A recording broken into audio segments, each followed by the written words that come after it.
Hello, hello friends. In today's video, I'll be showing you how to find and delete duplicates on Excel.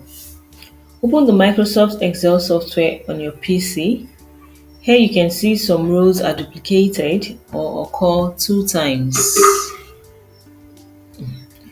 Now, to delete duplicated values, you select the O column you want to check for duplicates.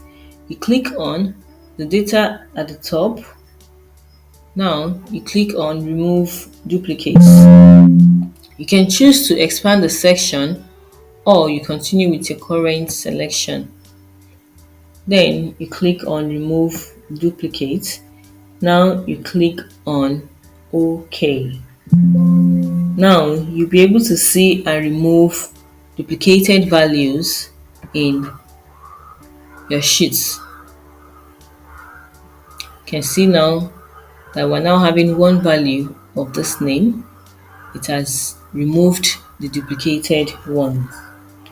So that's how you find and delete duplicated values or duplicates in Excel. Thanks for watching the video, guys. If you like the video, please hit the like button and subscribe for more tips. Bye.